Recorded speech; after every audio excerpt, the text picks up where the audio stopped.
Let me take one little Ripple Snapple here, too.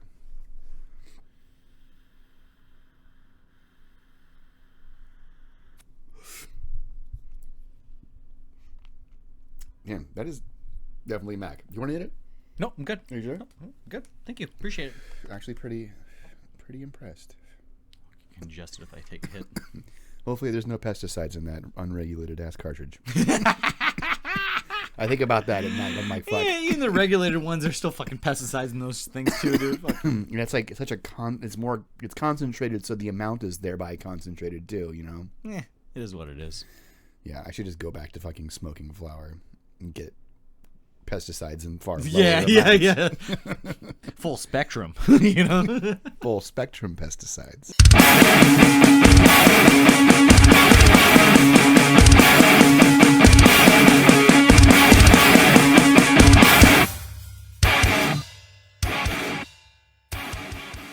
Hey everybody, welcome to the 122nd episode of Mathcast. I'm your host, Christian. And I'm your co-host, Levi. And before we get started, just a quick reminder to like, subscribe, and follow. This podcast is now in video form on YouTube, so you can watch us yap while you listen to us yap. Yep. Also, be sure to check out our Patreon, where you can get some cool exclusive benefits like access to our Discord and Livecast, which is basically just this podcast with extra steps, but in case you'd rather look at us than just listen, it's there. We're kind of cute. I think so. We're all right. I think we're looking in top form tonight, actually. Oh, really? Yeah. Oh, God. Speaking for myself. Yeah, really? right. Wow, you need to take a look in the mirror, Is bro. this our top form? Oh, okay.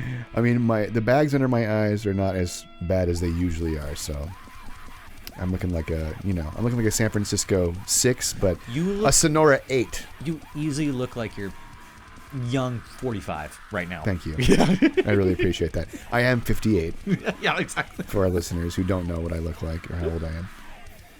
So, quick correction from our last episode. My crossfaded ass incorrectly referred to vocalist Cameron Miller of Dukas as Cameron McBride, just in case anyone was severely confused. I apparently have meth witch on the brain. So, there's that. Any other glaring mistakes? Send us an email to mathcoreindex@gmail.com, and we'll correct that at the beginning of our next episode. Accountability. It's important. It is important. Also, we're doing monthly Spotify playlists now. I know I've been plugging that the last few episodes, and I criticize Spotify pretty frequently, but I will still use it to promote your music. It's good curation, you know? Thank you. Get it out there. Thank you. We're about to clear 1,000 follows on that shit, so why not? Help your homies get some new fans. I mean, sometimes, if you don't want to go through the whole podcast, it's a good way to expedite just what, Christian's banging and everything 100%. like that, So yeah, if you don't want to hear what we have to say about it, that's fine too. I respect that. You can go just follow the goddamn playlist and just get it, get the music right into your ear holes. So the first band that we're going to talk about is the Unnecessary Gunpoint Lecture. And the Unnecessary Gunpoint Lecture are a mathcore progressive metal trio from Madison, Wisconsin. Instrumental mathcore progressive metal trio. And they just dropped their 5th EP, Have You Tried Turning It Off and Back On Again, which came out on September 6th. First of all, A1 album title for sure. That hits hard. So funny. Yep. And this is absolutely the best stuff this band has done so far, especially in terms of like instrumental prog and mathcore goes. I would put this at the top of the heap next to bands like Himwick, for example. Again, that's the best comparison, and for a good reason. Both just slam so fucking hard without any vocals needed, Yeah, both do such a good... Yeah, exactly. That's normally my main criticism of instrumental bands like this, but they truly just have such good arrangements where I don't feel like I'm, so hung up on it as much as I normally am. This is the first of 2 of the instrumental projects for this episode, but this one definitely, I would say, is my fave of it. They with the heavier side of instrumental bands like this, just like Hemwick, I do feel that this is where Christian and I are always like, man, could use some fucking vocals. Might just because you already have so much going on in that build up, and I really feel like when I hear like a breakdown like this, I'm in my head, I almost get teased where I'm like, huh? Oh, right. Huh? Oh, right. There's no vocals. Oh, right. There's no vocals. That kind of thing, Yeah.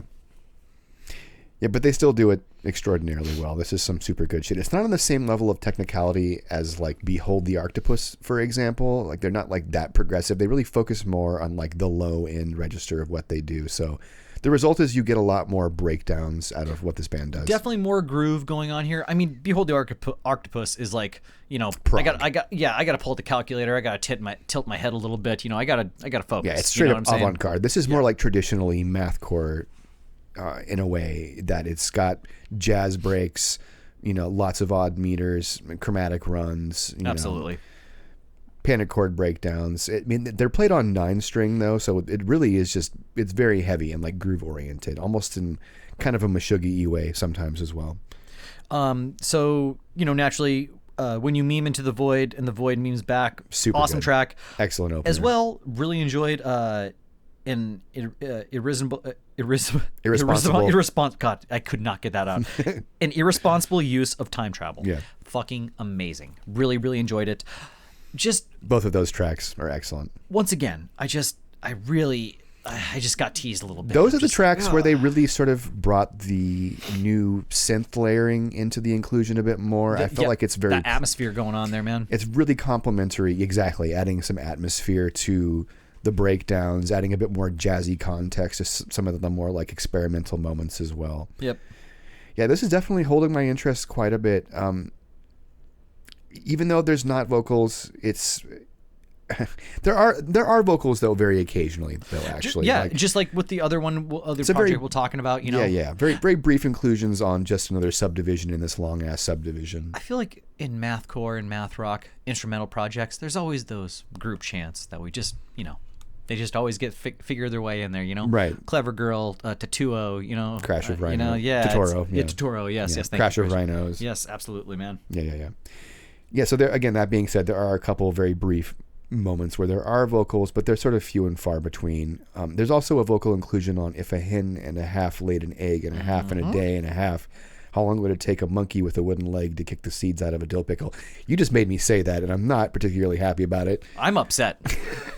But definitely some good singing on that track, though, is the point I was trying to make. I almost forgot because it was just such a fucking long thing to say. You pulled that off well, dude. I would have fucking Thank you. stumbled over that. Almost did. But yeah, some decent singing and growls on that track in particular.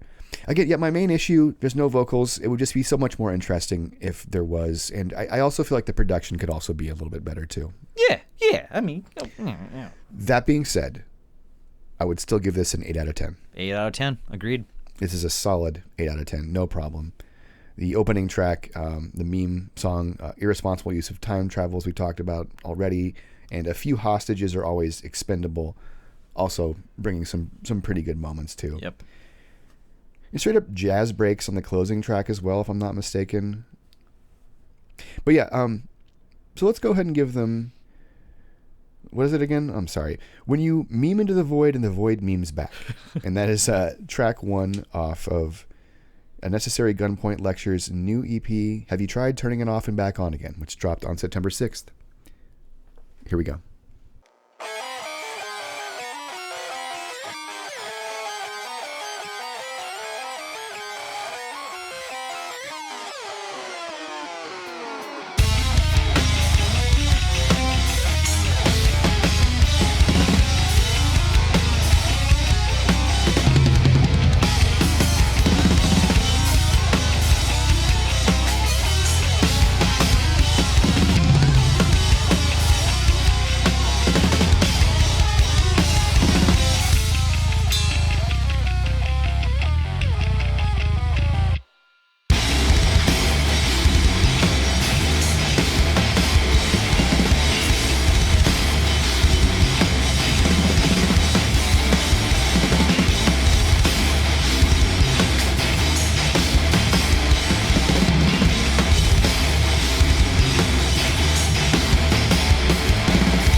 So next, we're going to talk about Pyrrhon.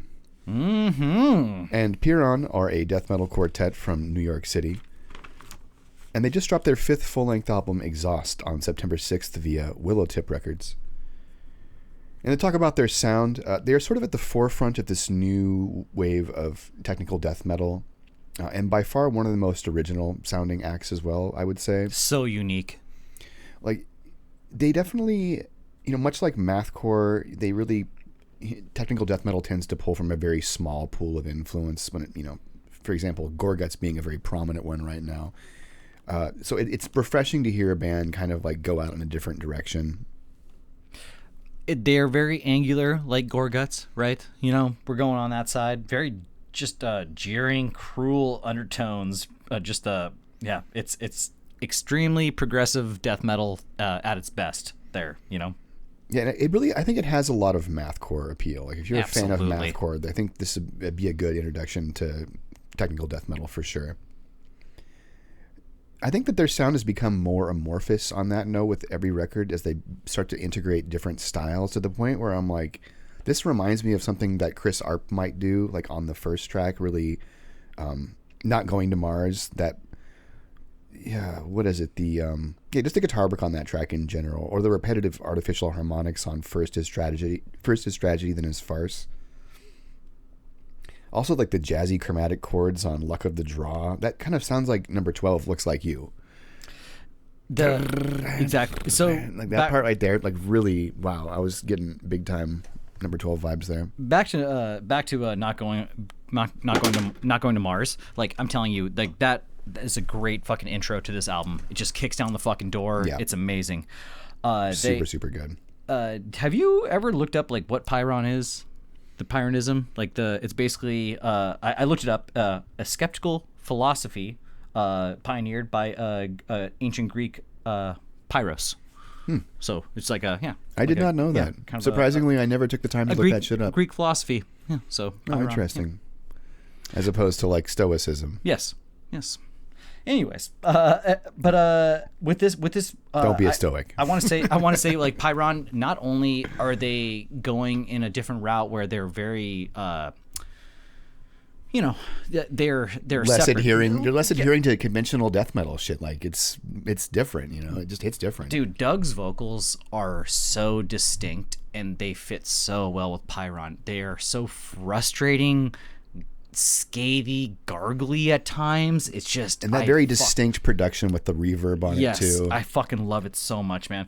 And then I believe it is Out of Gas where that spoken word track goes on. Fucking and great the song. Drumming is fucking amazing, very mathy. That was a big highlight for me. This very contemplative and creepy on that song for sure. It really brings a nice sense of balance to the record. I mean, the guitarist and bassist truly just practice pure fuckery through this whole fucking album. It's just it's chaos. Apparently they took like a bit of a retreat to write this album too, and it sort of like reinvigorated their enthusiasm for writing the rest of the album subsequently. Really? Okay. Yeah, they apparently they were hitting a bit of a roadblock, or a writer's block rather, and then they took a retreat and wrote 3 songs in a weekend, and it sort of helped ignite the writing process for the rest of the album, I guess. Every track belongs where it is on this album. I don't want to trim any fat. It's just really fucking good, man. Yeah, it's like, I think it's their best album actually. My personal favorite thus far. We have favored most of their albums through the years. It's always top-notch shit. It's easily a 9 out of 10 here for me, man. Agreed. Yeah, it's really hard to nitpick. They definitely sort of always have the same sounding production. That'd be sort of one thing that could. But what would I improve about the production? I don't know.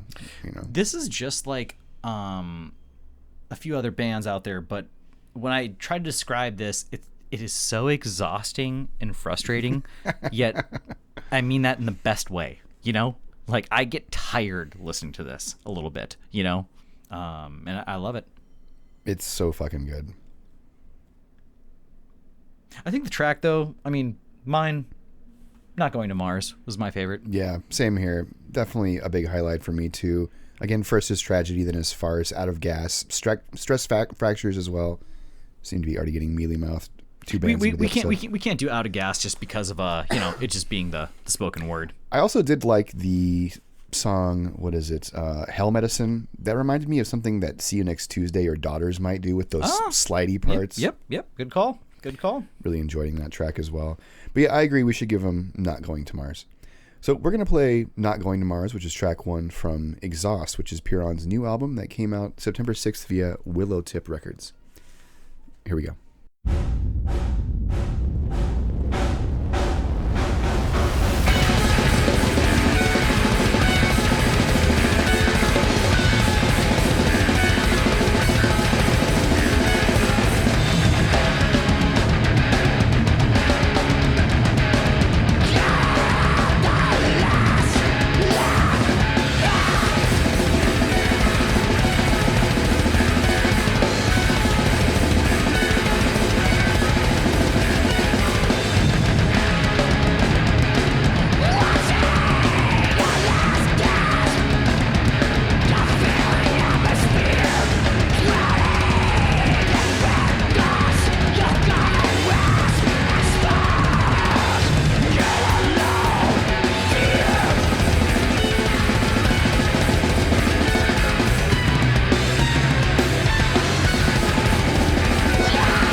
All right, so that was Not Going to Mars, which is track 1 from Exhaust. That's Pyrrhon's new album that dropped September 6th via Willow Tip Records. So next, we're going to talk about 156 Silence. And 156 Silence are a metalcore quintet from Pittsburgh, Pennsylvania. And they just dropped their 4th LP, People Watching, on September 13th via Sharp Tone Records. And this band has certainly come a long way since their earliest material. I'm not sure if they kind of started out as a bit more of a chaotic hardcore band that have since evolved into more of like a moshy metalcore kind of a thing. Yeah, it really wasn't until they recruited Jack Murray, their new vocalist, their most recent vocalist, I should say, that they really started to have like, you know, they're sort of like breaking out a bit more. I think with 2020's Irrational Pole being their breakout record. I totally agree. The clean, specifically with this record, he definitely brings out more clean vocals. A lot more clean vocals this time around. Man, such a talented vocalist. The cadence, it's almost like this hip hop inspired cadence that he has. That almost flirting with nu metal a little bit yes, in that way. Yes. And of course, get the pitch shifting, which draws comparisons to Vane to sort of just like master of lyrics too. Lyrics are always fucking really good. I gotta say, it's just overall, I'm a big fan of the vocalist. I really like his screams, but unfortunately, I felt like the singing was kind of the weakest aspect of this record, if I'm being completely honest. Oh, word. I mean, it's not like it's poorly performed, but I will say that on certain tracks, it felt a bit strained. Specifically, what was it? Healing process and product placement. It just like definitely in his high register. Again, on pitch, it doesn't sound like pitch corrected or anything. Yeah. But that wasn't like my favorite aspect of this record, if I'm being honest. Now on that, I liked Healing Process because I feel like it was a natural continuation of the track Terms and Conditions. So I mean, overall I really enjoyed the vocals. I really a little more clean. Didn't think I was gonna like it, but it's a good fucking record, man. It is a good record. I feel like 156. They keep pumping it out. It's solid. And just keep finely tuning. You know, this is like a Fall 50 Feet situation where I'm like, it's executed well, but it's not personally like what I'm looking for out of this band's sound. Going on that Fall 50 Feet, I would really like to put a little stop in the singing and just no more and just kind of, you know. To praise some singing, I will say the better written Villain is one of the like best and most balanced tracks when it comes to ones that included the singing. Lyrically, it's kind of on that track specifically, it's kind of like Orwell's Animal Farm. The lyric wise, like it's kind of crazy. I actually did not glean that. Yeah, I've actually read that before, but but overall, so right off the bat, the first single, Unreasonable Doubt, it kind of had me. It had my attention right away. I was like, all right, sign me up. That's funny. When the singles definitely turned me off to this record initially. It kind of like had me lowering my expectations because they did the classic thing of leading with all the more accessible songs first. Yes. So I wasn't really as enthusiastic about this record going into it. But then I gotta say, I was sort of pleasantly surprised. They really did have a little bit, you know, there was more moshy moments on other tracks, of course, naturally. They just, you know, I think they're trying to branch out probably and get more listeners in a way. So you lead with the more, you know, accessible, shall we say, track. Yeah, absolutely. But okay, other than the first single, Unreasonable Doubt, that was not one that I was especially hot on. Yeah, I would say my other than that, I felt like better written Villain, that was product solid. Placement. That was one that I struggled with again because I feel like the vocals just weren't there for me personally, but not bad. You know, it's not like it's bad, but it's just not your thing. Yeah, exactly. I will say great features on this. They recruited Craig Owens to do a really good singing part. Yep, good feature. Carson Pace of Callous Cowboys comes in and does a really good feature on Blood Loss, and that track I really enjoyed quite a bit because I think just due to its experimental nature in contrast to the rest of the album, you know, it's definitely like the more atmospheric kind of like slow burner, I guess, if you will. You always get a Mathcore index star when you fucking include a Carson there. So, right. I think a 9 out of 10 for myself. I give this I'll give it a 7. Really? Yeah, yep. 7. Okay. Initially, I was giving it a 6, but that's being pretty critical, and I'm trying to take into consideration, you know, objectively how the album sounds. And it sounds good. Usually don't. If it sounds good, it's good. It's we just usually not don't what I wanna separate hear. this much, but I really got stoked on this one. I enjoyed it. Yeah, when compared to stuff like Irrational Pole, I think that's where, personally, I think that they peaked. First of all, Chef's Kiss. That album, fucking top notch. Right. Love it. I haven't enjoyed the 2 subsequent albums quite as much, I'm sad to say. But, I mean, clearly they've got a lot of gas in the tank. So. Yep. So I think that... Better Written Villain? Yeah, probably that one. I mean, I did like character development. Cold Start has some good moments to it. It's pretty moshy. Target Acquired is also... The first leg of that track is pretty goddamn moshy, too. Yep. Blood Loss with Carson, obviously. Once I Need, a bit deeper into the track listing, and Trace Agent, too, all had some good moments. So, yeah. Yeah, I guess we both agree that Better Written Villain's a good one. We should give him that one. Yeah, fuck it. Cool. Do it. So we're going to go ahead and play for you Better Written Villain, which is track 4 off 156 Silence's new album, People Watching, which came out September 13th via Sharp Tone Records. Here we go.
All right.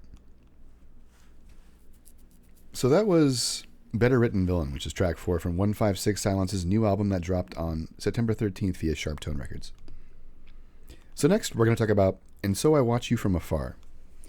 And So I Watch You From Afar are a 4-piece instrumental post-rock math rock quartet from Belfast, UK. And they just dropped their 7th full-length album, Megafauna, August 9th via Velocity Records, which is a sub-label of Equal Vision Records, something I'm just Did learning. not know that. Okay. Something I just learned. Just learning of the label, period. And surprisingly, this is our first time covering And So I Watch You From Afar. I'm assuming many of you are probably already familiar with the band, given how long they've been around for. But if you're not familiar with their sound, this is yet another instrumental band that brings it really fucking hard with every composition. Very good. This is very good. Quite good. Like, a lot of elements of math rock and prog and straight up, like, stadium rock that borders stuff like Weezer to my ear occasionally. It's and like post-punk. it goes into post-punk, goes yeah. into like punk and just like straight up rock and roll at times. It really has that kind of like Yahoo attitude that is just, it takes it so many different fun directions, and there's so many different switch ups in every song. It's really they keep it interesting track to track. Also with the label thing, it does make sense because before they were on Sargent House and Equal Vision as well. Right. So that So you makes can sense. kind of expect, I mean, Sargent House I think is more of a tip off stylistically for Yeah. what this band does than Equal Vision is, but I mean, I would peg them to be a Big Scary Monsters band with their, given their background and this sound. Yep. Because I hear, Delta Sleep a little bit in what this band does to some degree too when it comes to some of like the more rapid fire riffs that they put out. One thing is they do have kind of a predictable arc to every song, and that it starts with like a guitar intro and then the percussion is introduced. But that was sort of like the only real big thing I could nitpick about this record. It's really, really good. Like, the previous albums I noticed had a little bit more of like a playful experimental joy going on. The sound is much more like epic this time around. A little more cataclysmic or something like that. Okay.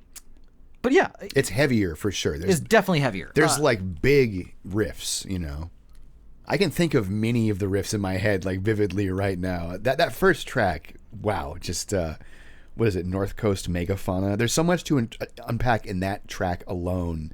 With the little vocal shouts too and everything. Yep. Yeah, there's just so much happening there. It just goes from being like twinkly, kind of like math rock, to more like angular, and then to like more snappy and upbeat, where it sounds like Vampire Weekend. So I can hear like the post punk reference that you're making there for sure. It's around the 2-minute mark when that riff comes in, and then they bring that riff back but slower. And then they introduce loud, soft dynamics with that same part, and it's just that first song, man, just goes so goddamn hard. Dude, there's a lot going on there. Yeah. As well, I gotta say, Me and Dunbar, it just another good fucking just perfect closer, I guess. Yeah. Just it really it ended the album really well.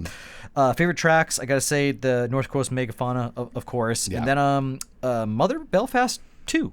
I really enjoyed that. Good part 1, part 2 there. Yep. For sure. When it comes to like different movements of the same song per se, Absolutely. Really bringing it super, super well there. And great use again of dynamics between those two tracks, the way they kind of like flow into one another. Yeah, man, this is sort of a... What are you gonna say? Oh, 8 out of 10 for sure. Yep. Yeah. 8 out of 10 for me. I just overall though, this is the second of the instrumental bands that we have on this episode. This one grabbed me a lot. Yeah. Same. Yep. I came away with a lot more enjoyment than I was expecting initially. Mm-hmm. Maybe I just wasn't giving this band a fair shake, because I've been seeing that cover with the fucking astronaut on Bandcamp since Forever. 2015 or however, maybe it's 2017 when that album dropped. But yeah, I've been seeing it for so long, and I've honestly never really given this band a fair shake until now. So Yep. I'm sad that I haven't, but yeah, enjoying what they have to offer. Crash of Rhinos is another thing that kind of occurred to me when I was listening to this. UK band, absolutely. Yeah, again, if you like those instrumental, genre fusing math Crash rock. Rhinos had vocals though, but Yeah, but just it's a very occasional. Absolutely. So again, I think that's a good comparison.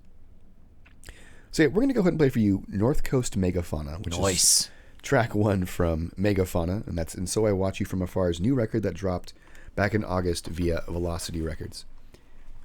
Here we go.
So next, we're going to talk about Mini Eyes. Mini Eyes are a metalcore outfit from Buffalo, New York, featuring vocalist Keith Buckley, formerly of Every Time I Die, but you already knew that. Mm-hmm. And they just dropped their debut full-length album, The Light Age, on September 6th via Perseverance Media, which is Jamie Josta, vocalist of Hatebreed's label. And right away, vocally, Buckley definitely still has it. He's bringing some excellent growls on tracks like Revelation. The sung choruses are definitely all there as well, especially on Future Proof. He's really hitting some of the most highest notes in his high register. Keith's doing Keith, man. Yeah, but the drama surrounding this project has undeniably clouded the entire album release cycle. Oh, it's ruined my listening experience. As a month before the album was even out, it was announced that they had parted ways with guitarist Charlie Belmore. The second half of the Belmore brothers associated with this act, the other being the drummer Nick, both of Toxic Holocaust. So right away, it's pretty hard to get invested in a band that has already done away with the principal songwriter, even given the pedigree of Keith Buckley and what he does and, you know, how good his contribution to Every Time I Die was. This is just an example of, you know, an individual member is not greater than the sum of the band's parts, you know? Absolutely, dude. Absolutely. Like, he's definitely still got the vocal talent, but one-dimensional lyrically, for sure. It really just feels like a passive-aggressive note lyrically to his former bandmates and his brother. Yeah, the lyrics are a little hard to swallow, and just overall, what Christian was saying, it just knowing the drama of this project, it just ruined it for me, man. I don't even. It's fucking always care. in the back of my mind. Yeah, I can't get invested in the band now because of Charlie not being involved in the project. Every Time I Die fell apart in not the best way, right? Right. We can all agree with that, and then. It's just continuing on. It's but just even like then, the new you know, project is like, and you're kicking out members. It's like, okay, everybody, let's fucking just the whole splintering of out. Every Time I Die and Dillinger Escape Plan has definitely been a really, it's been a shitty thing to watch unfold. Watching all of your goats go through just this really dark time and reforming in ways that just feel like they're just trying to recreate the magic. I don't want to speak too soon. Yes.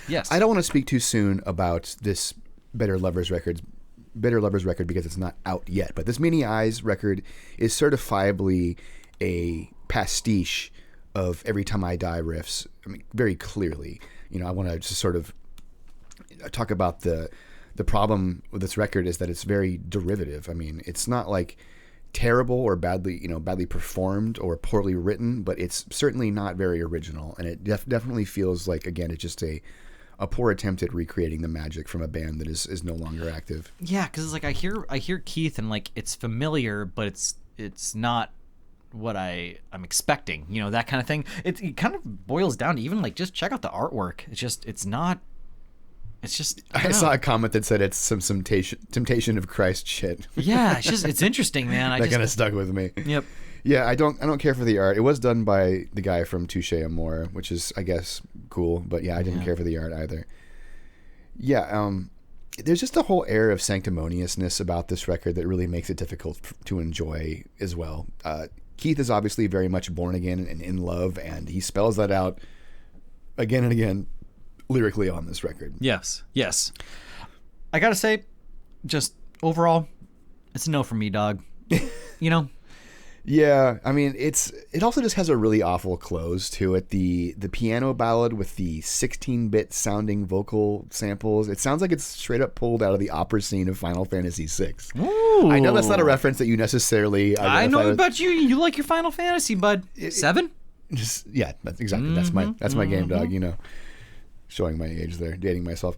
But yeah, again, it's not that it's bad per se. There are definitely some great moments, and Charlie definitely wrote some good riffs.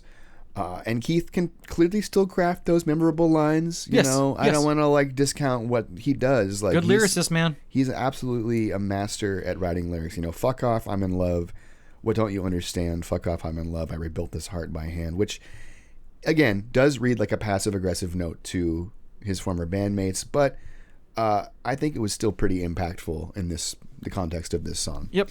Some might find that cringe, and that's fine, because, you know, love is sort of, ooh, you're in love. But So I gotta say, favorite tracks, Revelation, and then Harbinger would be my two. Revelation, absolutely a good track for sure. Future Proof as well, as I mentioned. I felt like the singing was quite good on that, and Enough. The guitar riffs on that track I felt like were some of the most interesting on this entire record. More like fast paced and kind of like technical. But yeah, rating wise, I give this a 5 out of 10. 5 out of 10. Yeah. Yep, same here. I think this album, again, is just sort of a testament to how individual members do not make up a better project. It's not one person carrying this, you know. Sometimes it is just one person who has the sauce, and in this case, if I'm going to listen to people try to recreate the magic, I want to hear Jordan Buckley do it, because he was actually in it Every Time I Die. Exactly. Yep. So I'd rather listen to him write this kind of stuff if it's going to be like this. Anywho, so I really don't see much of a future for this band at this point. It's just so fucking weird, dog. Like, everything about this whole situation is just, it's just strange and gross. I don't understand how you can go out and even like enjoy this live without sort of having that in the back of your mind the entire time. So, that being said, I feel like Enough is the track that we should give our listeners personally. Game on. I mean, Revelation they've already heard. Future Proof is not really as well-rounded a podcast song, so... Enough. There, yeah. All right, so we're going to go ahead and play Enough, which is track 9 from The Light Age, which is Many Eyes' debut album that dropped on September 6th via Perseverance Media Group. Here we go.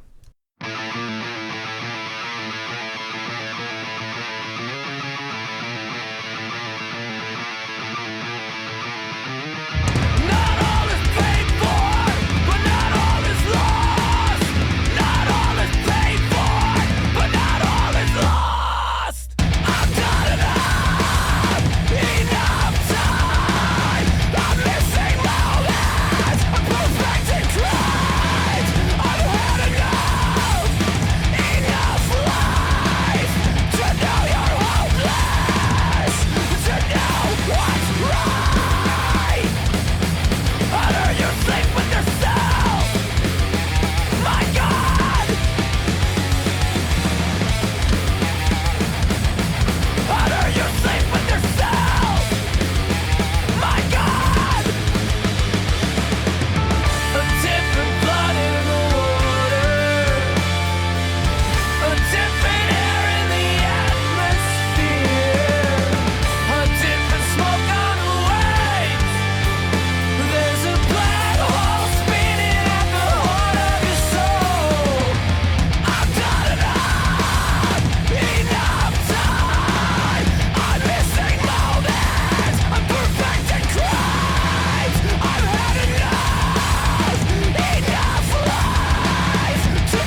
right, so that was enough.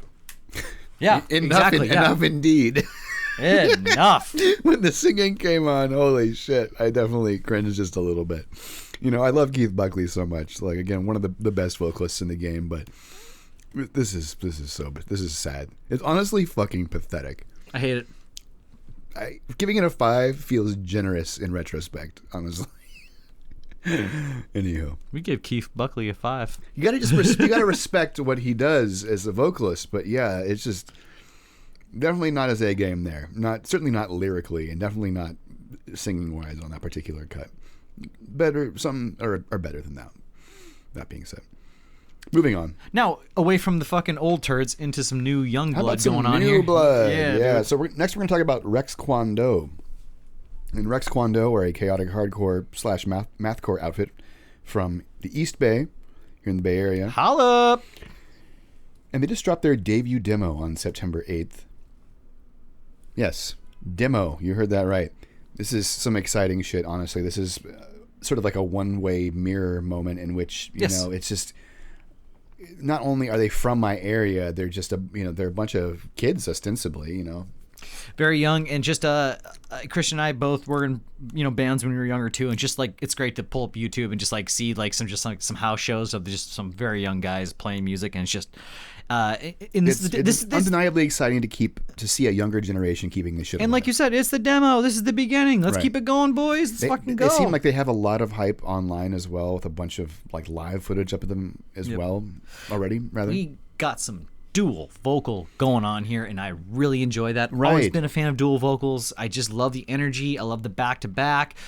The extra coverage. You really can't tell. Parts live. You really can't tell, like, in the recording, but then you see some live footage, then you go back to the recordings, you're like, okay. It's a demo. I got It's really hard to distinguish the two vocal chaos. parts Yeah. From one another. That's totally fair to say. But they do it in the way that's in the same tradition as old Heavy Low and Number 12 Looks Like You. Those would be like the comparisons I would draw most readily. Yeah. Both bands had dual vocals back in the day, as some of you might remember. Mm-hmm. Most people know Number 12 did, but I don't think as many people know about Heavy Low having dual vocals. Dual vocals, yep. Back in like 2004. So yeah, it's chaotic. It's moshy. Definitely bringing some like mathcore elements in there as well. Some massive fucking breakdowns. Basically every track is super short and culminates in a fact breakdown. So it's kind of hard to not love this shit. Oh, it's great. And even just like the name of the band as well. Just love the fucking Napoleon Dynamite. Humor, humor is there for sure. Yep. Track 1, the opening track, Don't Let the Door Hit You Where the Good Lord Split You. Classic. Massive 808 sub bass drop in that track that just practically obliterates every other fucking frequency, but it's just reverberation. But there. holy like, shit, you definitely want to get up and just mosh your balls off because it's so good. So, this is extremely promising. I want more. I declined to rate a demo because it's a demo, and I don't feel like it's fair to give. No, I'm not going to give the demo a rating. Fuck it, I'm giving it a 7. No, we're not rating the demo. 7. No official rating. 7. 7 from Levi. Good job. Well done. Hey, keep it up. Erase that from the record. Christian is the boss man. He gives it a 7 as well. Agreed by Christian to Levi. 7 out of 10. And delete that too. Honestly, okay. If you're really gonna force my hand, yes, I'd give it a 7 as well. I don't want to rate. I don't want to rate demos though. Is the thing. But we're gonna cover it. We're gonna rate it, bud. Can I talk to you for a second? This fucking asshole. He's trying to. Are you trying to sandbag me live on the air right now? It's good. It's good. I like it. Okay. It's good shtick. What can I say? It's so with the favorite tracks though. I just wish we were in focus. Is the only thing. Oh, no, we are. No, we're not. We'll make a tradition out of it. Favorite tracks. The Fiebre Disco, and then the Fiebre Disco is quite good too. Thugs, Drugs, War on Bugs. I like that one as well. Yep. To sort of commend them for some experimentation on that track in particular, they are like sort of branching out with some like melodic shit. They're trying to do, trying to bring in a bit more melodicism there, and it I think it lands decently enough for sure. They definitely excel at writing like fat breakdowns, though. I think is like their main strength. There are a couple of those sort of like scatty, more traditional mathcore parts here and there, but they're more like mathcore as See You Space Cowboy is to mathcore than anything. if that makes sense. Agreed. And kind of the same way that Heavy Heavy Lolo is. Heavy Heavy Lolo is a lot of stuff in 4 and in 3 and a couple of odd meters here and there. But I gotta say, this is so promising. Yeah, I just hope that there's more coming out. I mean, fuck, even just re-record these tracks and just give us an EP. I'll even fucking take that. But just give us some more. You know? Yeah, Sam from Panda Studios needs to record this band. I think that would really complement their sound. It's just the classic Bay Area, just fucking way out there, almost silly hardcore kind of sound. Yep. That was really big when I was coming up in this scene. Zany. It's zany, exactly. Like when Antarctica was coming up. Oh, I just name dropped it. Whoops. Yep. It's too late now. But when we were coming up and doing that shit, I felt like there was a really there wasn't as much love for this scene as there is now. Like it's just, I feel like it's a good time for this kind of music to be coming back. Yep, just watching those YouTube videos of just the house shows, just like if See You Space Cowboy can sell out 600 caps, this band probably can too if they keep it up. Rex Kwon Do. It's a great name. It's funny. Yep. All right, what track? So track 1 for sure. So we're gonna go ahead and play "Don't Let the Door Hit You" where the Good Lord Split You, and that's track 1 from Rex Kwon Do's debut demo that came out. Their first demo that came out on September 8th. Here we go.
All right, so that was "Don't Let the Door Hit You Where the Good Lord Split You," which is track 1 from Rex Kwon Do's demo that dropped on September 8th. So next, we're going to give you a couple quick pieces of news. It's basically just tour announcements. A lot of tours. I think I shouted this one out last time, but it bears repeating that Floral and Rob Ford Explorer are doing a tour here, Floral's comeback tour, if you will, a full U.S. tour in October and November. We have not said this on the podcast, but Rob Ford Explorer now has vocals. Oh, shit. Boner! That is definitely worth mentioning that they just dropped a new single. It's coming out via Choke Artist, I think, next month. And yeah, the first single is short. It's like 53 seconds long, but there's a very prominent vocal inclusion that makes it kind of scramsy, if you will. Fucking love it. So good. More of that, please, Rob Ford Explorer. Yep. Always loved that band, instrumentally even, but that really just brings it in a new, interesting direction. Very excited about that. Good mention, Levi. Kaunashi are hitting the road in October and November with support from Omerta and Blind Equation, so pretty much the entire U.S., just skipping the Northeast. Omerta and Blind Equation are teamed up a lot right now, it seems. Didn't they just do a tour together too, or possibly? Maybe just did some shows together. I think Blind Equation may have been on one of the Dowboys dates with. I think that's what probably was. More than likely. Okay, yeah. I saw a video of Blind Equation and Omerta doing a track together. I think that's probably what it was. I see. Cool. Anywho. Fall 50 Feet and Surfist are doing a run of East Coast and Midwest states in October. Sort of self-explanatory there. Dowboys are going back to Europe, their 4th European Shocker. run. Yeah, they're supporting Silverstein, whose CD I used to see in stores all the time, so that's crazy. And Thursday as well, in February and March. So, yeah, UK fans, you want more Dowboys, you got it, yeah, man. Holy shit. So I guess that about wraps it up for the 122nd episode of Mathcast. But before we go, just want a quick reminder to, if you liked the episode, leave us 5 stars, leave us a review, let us know. And if you want to make a submission, send us an email to mathcorenix@gmail.com. So once again, I guess that about wraps it up for the 122nd episode of Mathcast. I'm your host, Christian. And I'm your co-host, Levi. And we'll be back in a couple weeks with some more sick underground bands. Good night, and stay beautiful.